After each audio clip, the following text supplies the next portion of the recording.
तो स्वागत है दोस्तों, मैं हूं सुनील और एक बहुत महत्वपूर्ण जानकारी इसमें हम देने वाले हैं। और ये लोग का आम लोग का क्वेश्चन है। क्वेश्चन को ध्यान से सुनिएगा, हो सकता है कि आपका भी ये सवाल हो। इस सवाल ये है पहला कि क्या हम नीलामी में भाग ले और नीलामी से गाड़ी नहीं खरीदें तो क्या हमारा पैसा हमें वापस मिलेगा। हम नीलामी में भाग लें, बोली भी लगाएं और गाड़ी नहीं ले, फिर क्या होगा। दूसरा सवाल है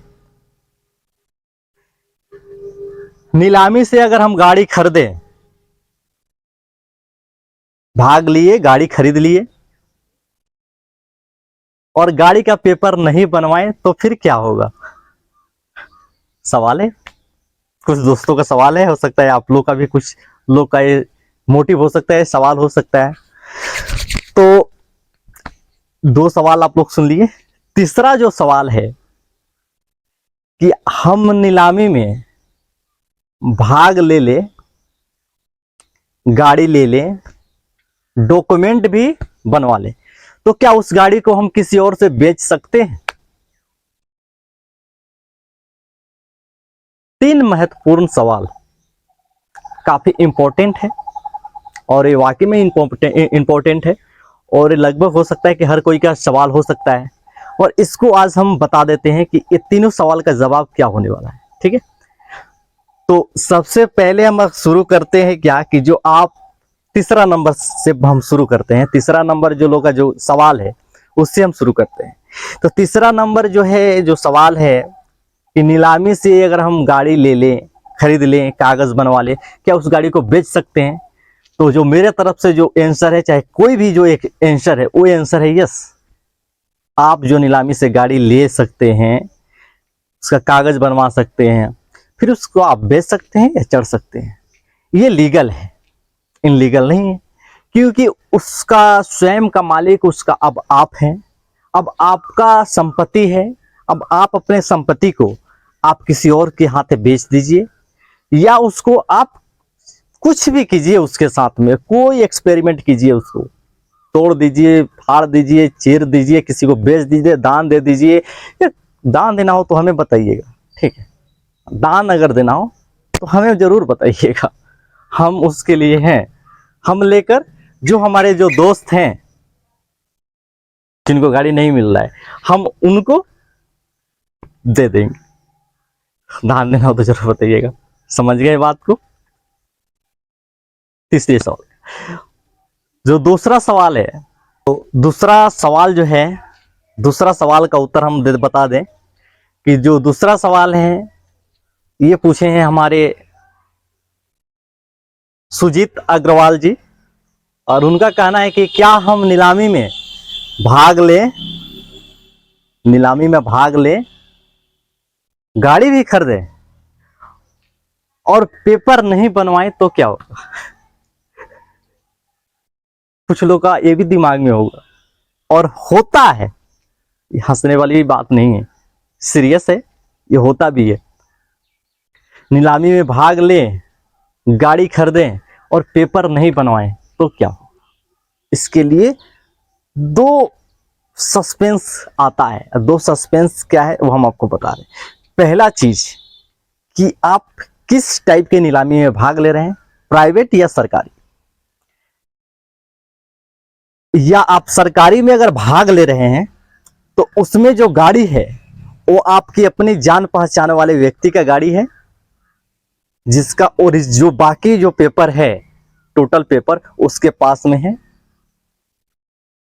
या आप जिसका भी गाड़ी हो, आप किसी गाड़ी वाले को नहीं जानते हैं।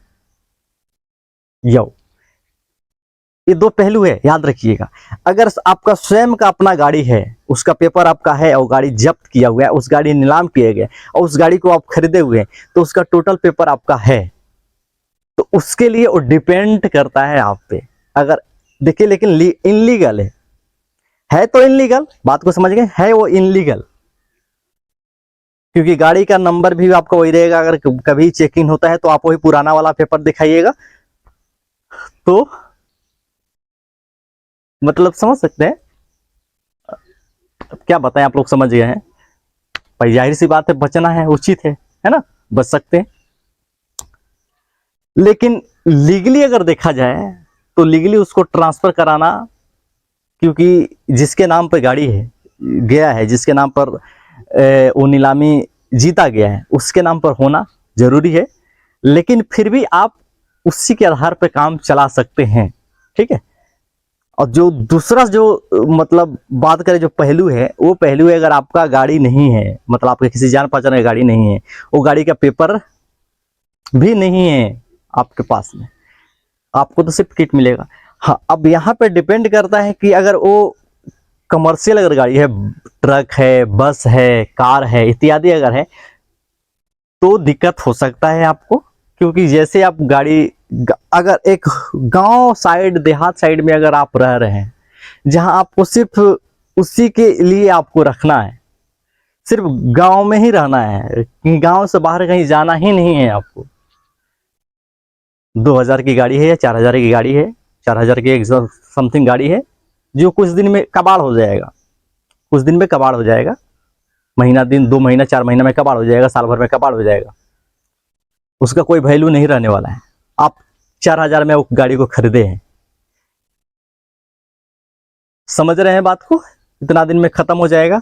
तो आप उस स्थिति में पेपर उसका ना भी बनवा सकते हैं, नहीं भी बनवा सकते हैं, क्योंकि साल भर के बाद में उसके कबाड़ में आपको रख देना है, या उसको कोई दूसरी काम में लगा सकते हैं, या कुछ पार्ट को कुछ भी कर सकते हैं, तो आप नहीं बनवा सकते हैं, ठीक है। वो डिपेंड करता है यहाँ पे, लेकिन वो भी इनलीगल है, वो भी इनलीगल है।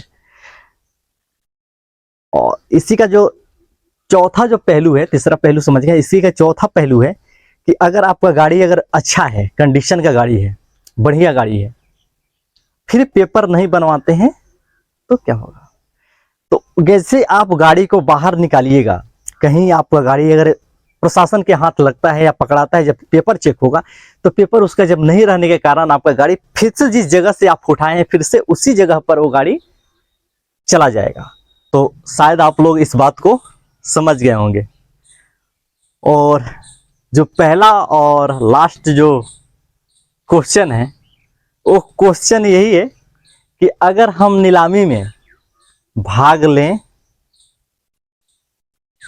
और बोली भी लगाएं और गाड़ी नहीं खरीदें, तो क्या होगा, हमारा पैसा वापस मिलेगा या नहीं मिलेगा। सबसे महत्वपूर्ण सवाल है। और ये सवाल जो किए हैं संदीप पांडे, ये सवाल किए हैं, उनके लिए ये है, अगर देख रहे होंगे।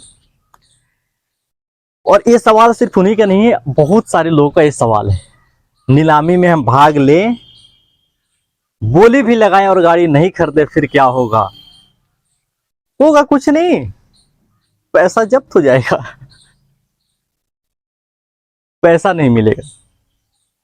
अब क्यों नहीं मिलेगा, इसका रीजन बताते हैं। रीजन को भी पूरा ध्यानपूर्वक सुनिएगा। काफी महत्वपूर्ण अभी जानकारी हम लेकर आ रहे हैं, हर एक छोटा छोटा चीज को लेकर आ रहे हैं, ताकि हर एक चीज को समझ पाए आप लोग।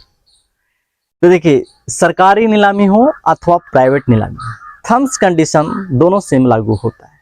लागू ये होता है कि जिस टाइम आप नीलामी में पार्टिसिपेट करते हैं, तो अपना जो डॉक्यूमेंट है, सरकारी नीलामी थोड़ा अलग हो जाता है प्राइवेट नीलामी से। प्राइवेट नीलामी में एकदम डायरेक्टली उसको समझिए, और सरकारी नीलामी जो होता है थोड़ा इनडायरेक्टली हो जाता है। क्या है कि उसमें डॉक्यूमेंट प्रोसेस थोड़ा ज़्यादा हो जाता है, पूरा लीगली प्रोसेस के थ्रू जो है वो काम होता है। तो उसमें अब हो क्या जाता है कि जैसे आप भाग लेते हैं तो पूरा डॉक्यूमेंट देते हैं, और अग्रिम राशि जो नीलामी की जो उसका परसेंटेज रकम है वो आप जमा करते हैं।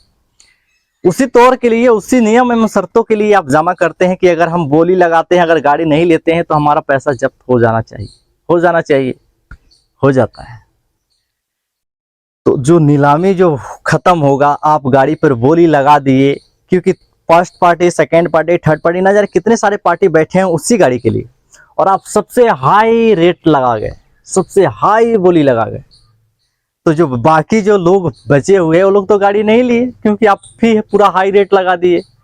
वो 10,000 तक गए, वो 12,000 तक गए, जैसे मोनू मान लेते हैं, मोनू जी हैं, सोनू जी हैं, श्याम जी हैं, राधे श्याम, घनश्याम, ये लोग जो है कोई 10,000, कोई 12,000, कोई 15,000, कोई 17,000, कोई 18,000, और संदीप कुमार ने बोली लगा दी है सीधा सीधी 50,000।